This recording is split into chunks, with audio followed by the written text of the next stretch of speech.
నమస్కారం. మన పైథాన్ కోర్స్‌లోకి మళ్ళీ స్వాగతం. ఇది మన డే 10 క్లాస్. ఇప్పటివరకు మనం variables, data types, operators, if else statements నేర్చుకున్నాం కదా!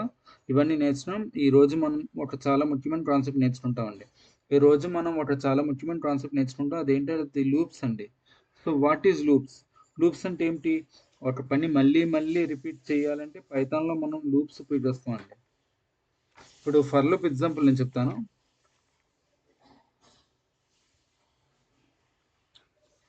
ఫర్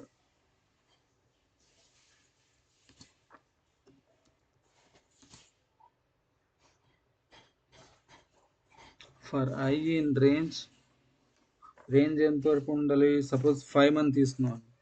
అంటే 5 అంటే మీకు సింపుల్‌గా ఉంటది. అర్థం అవుతాడు అంటాడు. మీకు ఒకవేళ వీలైతే 1000, 10,000 ఎన్నైనా పెట్టుకోవచ్చండి రేంజ్ అనేది. నేను జస్ట్ 5 అని చెప్పాను. ఎందుకంటే అర్థం అవ్వాలి దానికోసం. ఇక్కడ సెమికోలన్ మిస్ చేయకండి. ఎందుకంటే ఇది సింటాక్స్ ఎర్రర్ చూపిస్తుంది. Okay. Now print of hello.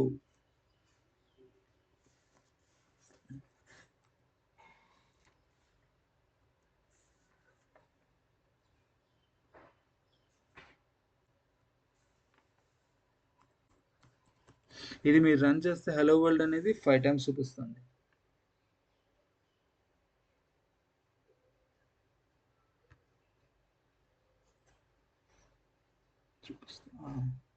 నేను హలో వరల్డ్ అని 5 టైమ్స్ వచ్చింది కదా! సో, ఇలా ఫర్ లూప్ అనేది మనం రాస్తామండి. రేంజ్ అనేది మనం ముందు ఇస్తామంటే అంటే ఎన్నిసార్లు మనం ఈ పర్టికులర్ వర్డ్ అనేది రిపీట్ చేయాలో అన్ని టైమ్స్ మనం ఇక్కడ ఇస్తామండి అంతేనండి. ఇక్కడ రేంజ్ ఆఫ్ 5 అంటే 0 నుండి 4 వరకు 5 టైమ్స్ లూప్ రన్ అవుతుంది కాబట్టి. ఇప్పుడు ఇంకో ఎగ్జాంపుల్ చెప్తానండి.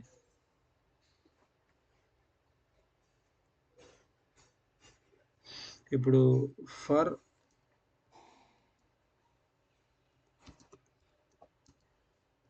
I ఇన్ రేంజ్ ఇందట వన్ ఐటమ్ కదా పెట్టాం బ్రాకెట్లో.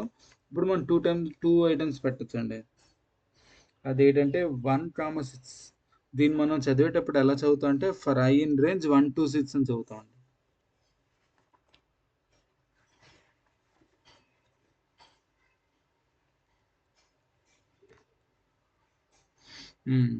ఇక్కడ సెమికోలన్ ఇవ్వాలి కదా!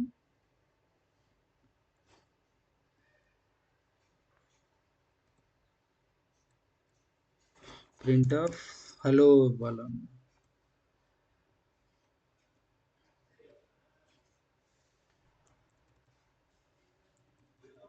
ఇప్పుడు మనం ఇంతని ప్రాబ్లం.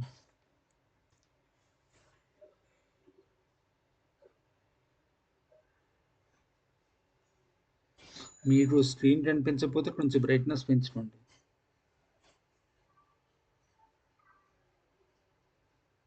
చూసారా హలో వరల్డ్ అనేది 5 టైమ్స్ రిపీట్ అయింది. సో ఇలాంటి ఫర్ లూప్లో మనం ఏదైనా ఒకటి ఇచ్చి అది రిపీట్గా మనం ప్రింట్ చేయాలనుకుంటే మనం ఇలా ప్రాబ్లం ఇస్తామండి. For I in range 1 to 6 అంటే 1 to 6 అంటే చూడండి 1 to 6 అంటే 6 అనేది ఎక్స్క్లూడ్ చేస్తుంది. అంటే 6 లోపల ఏముంటుంది 5 ఉంది కదా! సో 5 టైమ్స్ రిపీట్ అవ్వాలని మనం ఇచ్చామన్నమాట. 1 నుంచి అంటే 1 నుంచి స్టార్ట్ అయ్యి 5 టైమ్స్ రిపీట్ అవ్వాలని. అర్థమైందా? దీని ప్రాబ్లం ఇది ఎగ్జాంపుల్ అండి. ఇక్కడ లూప్ 1 నుంచి 5 వరకు మెంబర్స్ ప్రింట్ చేస్తుందండి. ఇప్పుడు రియల్ టైమ్ ఎగ్జాంపుల్ చెప్తాను మీకు. ఏంటంటే సపోజ్ టీచర్ 30 స్టూడెంట్స్ అటెండెన్స్ తీసుకోవాలి అని. ఇప్పుడు సపోజ్ టీచర్ అనే అతను ఉన్నారు. అతను 30 స్టూడెంట్స్కి అటెండెన్స్ తీసుకోవాలనుకుంటున్నాడు. అప్పుడు ఒక్కో స్టూడెంట్ నేమ్ రాయడం కష్టం కదా! అప్పుడు లూప్ ఉపయోగిస్తాడు. సో అది బెస్ట్ ఎగ్జాంపుల్ అండి. ఇది మన date and loops introduction next క్లాస్లో మనం while loop, break, continue.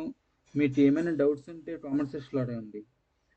Video useful అయితే లైక్ చేయండి, షేర్ చేయండి, సబ్స్క్రైబ్ చేయడం మర్చిపోవద్దండి. Thank you all. Thank you guys.